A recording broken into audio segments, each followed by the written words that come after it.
Halo BPC Lovers. Oke, ketemu lagi dengan kita hari ini seperti biasa mau ngobrol bareng dokter. Yap. Nah, hari ini saya ditemani salah satu dokter praktisi di BPC dengan dokter Jessica. Oke, dokter Halo. Jessica. Nah, dokter Jessica gimana kabarnya hari ini, Dok? Puji Tuhan baik. Baik ya. Tadi dari klinik ya? Iya, habis praktek nih. Oke.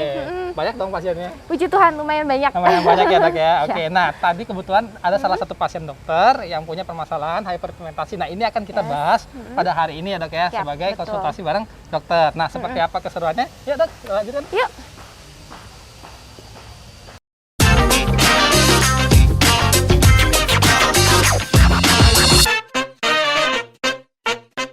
Halo, Dokter Jessica. Halo, Oke. Mas Ahmad. Ketemu lagi kita hari ini ya, Iya. liputan seperti biasa bahas tentang seputar permasalahan kulit ya tentunya, Iya. Dok ya. Karena hari ini kita lagi, wah, konsepnya lagi bagus-bagus nih cuacanya, Dok ya. Cuacanya cerah dan sedikit panas ya, Mas. Oke, cerah dan sedikit panas ya, Dok ya. Oke. Iya. Kabar Dokter Jessica gimana nih hari ini nih? Aduh, puji Tuhan baik. Oke, baik ya, Dok ya. Iya, terima Dan kasih. kebetulan memang cuacanya lagi nggak ini banget, jadi kadang panas banget di siang hari ya, Dok ya. Yes. Tapi nanti tiba-tiba hujan ya kan, dan Hujan. sebagainya macam. Nah, iklim kayak gini nih sebenarnya jadi salah satu faktor juga ya, Dok ya. Ada beberapa permasalahan kulit nih yang Betul. terjadi karena perubahan iklim yang Iya, mungkin betul. kadang ada yang ekstrim atau ada yang mendadak ya, Dok ya. Nah, tapi kita hari ini mau fokus nih, Dok, dengan salah satu permasalahan kulit yang mungkin hampir setiap wanita merasakan apa pernah ngalami nih, Dok, yaitu hyperpigmentasi atau terjadinya perubahan degradasi warna yang berbeda tuh, yang cenderung biasanya agak hitam. Iya, Nah, hari ini betul. kita akan bahas ini, Dok. Kenapa sih hyperpigmentasi itu kok tiba-tiba bisa muncul atau memang muncul ada sebabnya gitu? Oke. Oke. Ya. Tapi mungkin sebelum kita masuk ke pembahasan tentang hyperpigmentasi, mungkin dokter kasih tahu dulu, Dok, pengertian dasarnya itu apa sih sebenarnya hyperpigmentasi ini? Oke, hiperpigmentasi itu adalah perubahan warna kulit menjadi coklat atau kehitaman. Oke. Biasanya disebabkan karena tubuh kita memproduksi terlalu banyak zat warna kulit atau Oke. melanin, namanya hipermelanosin. Oke. Gitu. Jadi kondisi yang seperti itu yang membuat kondisi kulit jadi berubah warna, gitu Oke. ya. Nah, hiperpigmentasi sendiri itu, Mas Ahmad, jadi nggak cuma satu nama aja kayak Oke. misalnya yang biasanya kita dengar kan freckles ya. Oh, freckles ya tuh. Ya Freckles kayak yang- bule ya? Iya, yang kayak bener bule tuh. titik-titik gitu Titik-titik ya. Nah, ternyata ada banyak lagi kelainan kulit yang hiperpigmentasi. Contohnya nih kayak melasma. Ya Oke, kan? oke, ya. Melasma, udah gitu juga hiperpigmentasi post inflamasi. Jadi kayak misalnya Mas Ahmad terkena luka gitu ya, penyembuhan kulitnya tidak baik, itu juga bisa hiperpigmentasi. Oh, yang kadang jadi hitam itu ya, Dok Iya, ya? yang Habis jadi luka. hitam. Oh, Contoh oke. sederhananya tuh kayak misalnya Mas Ahmad jerawat Oke. gitu kan. Nah, penyembuhan lukanya tidak baik, jadi hiperpigmentasi, jadi Oke. titik-titik hitam itu juga bisa. Yang ketiga ada karena penyalahgunaan obat-obatan atau Oke. efek samping dari obat dan bahan kimia. Misalnya pasien yang melalui pengobatan anti kanker, ya kan? Oke. Anti konvulsan atau anti kejang. Terus psikotopika, jadi obat-obatan mental ya, gangguan mental itu juga bisa bikin efek samping hiperpigmentasi. Nah, yang kelima itu ada penyakit-penyakit tertentu, misalnya kelebihan zat besi atau oke. hiperkromatosis. Nah, itu juga bikin flek hitam di wajah. Kemudian apalagi sindrom Addison, Oke. ya gangguan ginjal itu juga bisa bikin hiperpigmentasi ke wajah. Tapi yang paling umum di Indonesia itu kebanyakan melasma, Mas Ahmad. Oke, yang paling umum Ya, melasma ya. melasma, karena faktor predileksinya itu adalah di daerah yang tropis. Nah, Oke, Indonesia kita nih kan Indonesia tropis nih. nah, ya, wilayahnya, Dok, panas ya. kan, jadi memang rentan banget terjadinya melasma gitu. Jadi dari sebenarnya faktor terjadinya HPI yang selama ini kita tahu umumnya tadi cuma karena kulit berubah warnanya, ternyata banyak ya, Dok ya, tadi ya. Yang Jadi disebabkan dari- hiperpigmentasinya apa dulu gitu. oke. Tapi faktor penyebabnya sebenarnya banyak sih, Mas Ahmad, ya kan? Coba Mas Ahmad bisa nggak sebutin salah satu terjadinya hiperpigmentasi itu kira-kira karena apa? Kalau saya sih curiga banget sinar matahari ini, Dok. Betul, betul. Sinar matahari itu yang Iya. paling utama penyebab hiperpigmentasi atau melasma ya. Iya. Nah, yang kedua itu bisa juga karena hormon, Oke. ya hormonal. Misalnya apa? Kita mengkonsumsi pil KB, gitu kan. oke. Terus juga bisa karena Kehamilan? perubahan itu. hormon karena kehamilan, proses penuaan atau proses aging gitu ya. Oke. Nah, kemudian ada yang tadi saya bilang juga obat-obatan, Obat-obatan. faktor kimia ya. Salah satu contohnya adalah penggunaan krim-krim yang bermerkuri itu juga bisa menyebabkan hiperpigmentasi Oke. gitu. Nah, ini ada beberapa orang yang sering bertanya nih dok ya ke kita ya Yes. dok ya, katanya, saya sudah pakai sunscreen, Iya. sudah pakai sunblock, mungkin Betul. termasuk orang yang rajin, tapi kok masih bisa kena hyperpigmentasi ya dok? Nah, Mhm. kenapa tuh dok? Padahal ibaratnya protek pertamanya dia udah lakukan, tapi masih terjadi gitu. Tapi masih hitam-hitam aja, Masih hitam-hitam fleknya aja masih tuh. ada gitu ya. Tapi jangan sampai persepsi orang nih sunblocknya yang salah gitu ya, Oke. atau sunscreennya yang salah gitu. Oke, sebenarnya waktu pemilihan sunblock itu kita harus cek lagi kita pilih sunblocknya sudah tepat atau belum. Oke. Jadi mulai dari pemilihan SPF-nya gitu ya. Pemilihan SPF itu saya anjurkan sih minimal SPF 30. Oh, 30 minimal ya dok ya? 30, 50 atau 100 karena SPF 30 itu bisa menangkal sinar UVA dan UVB sebanyak 97%. Oke. Nah, sunblock yang 50 itu bisa menangkal sebanyak 98%. Oke. Sunblock yang SPF-nya 100 itu bisa menangkal sebanyak 99%. Oke. Gitu. Nah, yang kedua, gimana kita memilih sunblock yang tepat gitu ya. Oke. Ya. Jadi kalau misalnya aktivitas fisik kita misalnya berenang, ya carilah sunblock yang waterproof. Oh, bener tuh. Gitu. Ya. Kalau nggak waterproof, kita kena air ya sunblocknya udah Ya, keburu hilang. Keburu hilang ya dok ya. Gitu. Oke. Nah, kemudian cek lagi nih cara penggunaannya sudah tepat atau belum. Oke. Gitu ya. Kadang-kadang kita mau keluar pakai buru-buru langsung keluar itu nggak boleh. Jadi 15 sampai 30 menit sebelum kita paparan sinar matahari itu kita udah pakai sunblock dulu. Oke. Nah, kemudian sunblocknya kalau bisa diulang. Oke, diulang Ya. dok ya. Selama 2 sampai 3 jam kita ulang lagi nih penggunaan sunblocknya. Yang ketiga, banyaknya sunblock yang kita pakai itu sudah sesuai atau belum. Oh, Gitu. oke. Kadang-kadang kan kita nggak tahu ukuran yang tepat tuh sunblocknya seberapa banyak sih gitu Oke, kan. Sedikit aja kah gitu ya, karena sedikit udah lengket dok gitu kan. Nah, jadi penggunaan yang tepat adalah 2 ruas jari. Oh, 2 ruas jari dok ya. Dari ujung atas sampai buku kedua. Oke. Buku kedua ya, ini 2 jari ini diisi sampai baris Sampai kedua. baris kedua ya. Kita ratakan 1 jari, ratakan sampai seluruh wajah. Nah, yang kedua ulang lagi. Oh, jadi 2 lapisan ya 2 dok ya? lapisan. Oke. Jadi jangan takut penggunaan sunblock berlebihan. Justru yang harus dikhawatirkan kalau kita kurang Penggunaan sunblocknya iya. tidak sesuai tadi ya dok ya? ya, tidak sesuai dengan takarannya dok ya? gitu. Itu yang paling mudah sih. Gitu. Jadi selama ini mungkin yang masih jadi kena tadi hyperpigmentasi pada udah pakai sunblock atau sanksi, jangan-jangan kamu salah pilih. Ya, salah Bisa pilih. jadi tadi takarannya kurang ya dok ya? Betul. Atau aktivitas kamu mungkin karena terlalu ekstrim pakainya SPF-nya yang Yang rendah gitu. gitu. Sebenarnya ada rumusnya sih Mas Ahmad. Oh, ada rumusnya tuh Yes. dok? Apa tuh boleh bisa tuh dok rumusnya dok? Rumusnya untuk menghitung lama paparan sunblock ya Oke. terhadap matahari. Jadi misalnya sunblock yang kamu pakai itu dikalikan 10 menit. 10 menit. Jadi misalnya Mas Ahmad pakai sunblock SPF 30. Kalikan 10 menit. Oke. Jadi 300 menit maksimal paparan terhadap matahari. Oke. Gitu. Jadi selebihnya sunblock itu tidak memberikan proteksi terhadap matahari gitu. Jadi tadi masih kata dokter mesti ditacap ulang ya dok Tacap ya? Nah, ulang. kalau ditacap ulang, apakah yang sebelumnya harus dibersihkan dulu atau langsung ditimpa? Kalau kondisi wajahnya itu berminyak, kotor, saya sarankan untuk dibersihkan dulu. Oke. Kalau memang nggak sempet gitu cuci muka gitu repot, paling nggak bawa tisu pembersih wajah, tisu basah pembersih wajah atau dengan menggunakan toner dan kapas. Oke, Gitu. baik. Nah, jadi sebenarnya jangan-jangan kamu masih salah caranya atau Ya. pengaplikasiannya. Nah, kalau memang mau lebih detail lagi nih dok, pemilihan sunscreen atau sunblock yang sesuai jenis wajah kamu, nanti bisa konsultasi ya dok ya dengan dokter Boleh, Jessica tentunya ya, dok ya, boleh. supaya nanti pemakaian skincaremu tepat. Jadi Betul. nggak ibaratnya tadi hasilnya bisa maksimal dan tidak terjadi hal-hal yang tidak diinginkan seperti tadi HPI tadi ya Ya, dok ya, ya benar. hyperpigmentasinya. Nah, tadi kita berbicara tentang penuaan ya dok ya. Nah, kira-kira penggunaan krim topikal nih dok ya untuk mengatasi hyperpigmentasi nih yang di usia mungkin yang nggak muda lagi, apakah itu masih efektif tuh dok? Oke, kita bisa bilang proses aging ya gitu Mas Iya, Ahmad.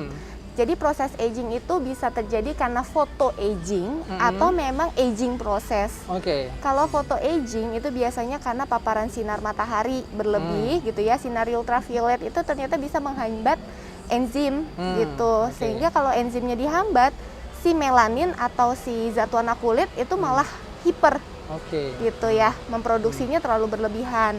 Nah, yang kedua karena proses-proses penuaan itu berkaitan dengan hormon, Oke. gitu kan, ketidakseimbangan hormon. sebenarnya kita nggak bisa yang namanya men-stop proses aging, tapi kita bisa memperlambat proses aging. Diminimalisir ya dok ya? Diminimalisir atau diperlambat gitu kan ya. Nah, jadi penggunaan krim itu sebenarnya untuk usia 30 tahun sangat dianjurkan. Ya, penggunaan krim-krim, tapi tidak hanya krim saja. Itu perlu digarisbawahin. Ya, tapi tindakan dokter ya kan, terus konsistensi itu juga perlu diperhatikan. Ditambah lagi kalau misalnya pasien-pasien di atas 30 tahun dan terkena melasma.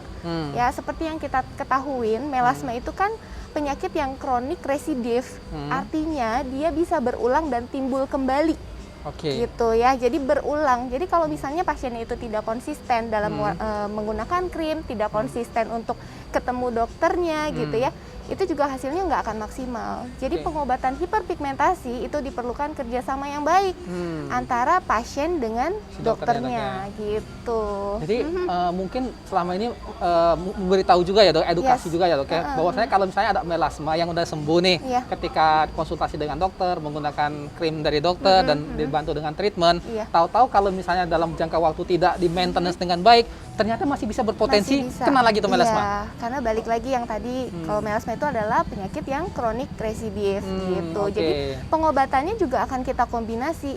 Pertama krim-krim wajah ya, krim yang mengandung hidroquinon, kemudian azelaic acid gitu ya, itu salah satunya.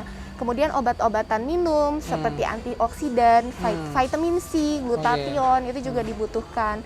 Kemudian tindakan-tindakan dokter, misalnya yang paling basic adalah chemical peeling gitu ya. Kita mengeksfoliate atau mengelupasi sel kulit mati. Jadi pigmennya juga akan terangkat gitu ya, ikut terangkat. Kemudian ada penggunaan laser, laser yang kita tahu mulai dari NDX dan juga ada Picosure laser yang paling terbaru ya.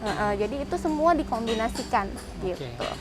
Jadi pada dasarnya pentingnya tadi ya dok ya, antara kerjasama antara pasien dan dokter ya dok ya, karena tujuannya pasti si pasien ini kan pengen sembuh ya kan, pengen mukanya tampil mulus kembali ya, indah kembali. Jadi memang harus korporatif ya, jadi ikutin apa kata dokter, karena apa yang dokter rekomendasikan itu berdasarkan untuk kesembuhan pasien atau kebaikan pasien itu sendiri ya dok ya. Jadi kalau kalian tuh kalau mau konsultasi tuh jangan ragu-ragu ya dok ya, kan bisa tanya-tanya dulu ke dokter Jessica tentang permasalahan kulitnya supaya mendapatkan perawatan dan treatment yang sesuai ya dok ya. Hasil yang maksimal dan hasilnya maksimal. Nah, mungkin ada orang yang seperti kayak gini, mungkin dulu sebelum dapat edukasi tentang bahayanya, tadi disebut ada krim-krim mengandung merkuri ya dok ya, krim-krim berbahaya kayak gini, nah udah terlanjur pakai nih dok, terus sudah timbul permasalahan kulitnya ya kan, seperti entah itu hiperpigmentasi atau kerusakan kulit. Nah kira-kira masih bisa disembuhkan nggak sih dok permasalahan kulit yang karena si merkuri tadi dok ya? Sebenarnya saya jelasin dulu secara ini ya, secara garis umum gitu ya, merkuri itu apa. Sebenarnya gini, perempuan itu pasti pengen cantik ya, Mas Ahmad ya, ya kan.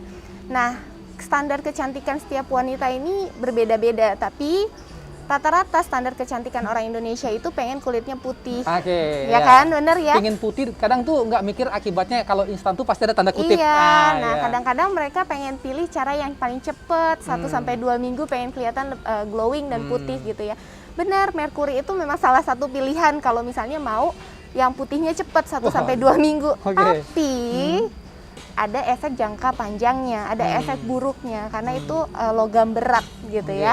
Jadi merkuri itu tuh ada banyak macamnya, ada amoniak merkuri, ada merkuri klorida gitu ya. Jadi si merkuri itu paling cepat terserap ke dalam kulit, gitu.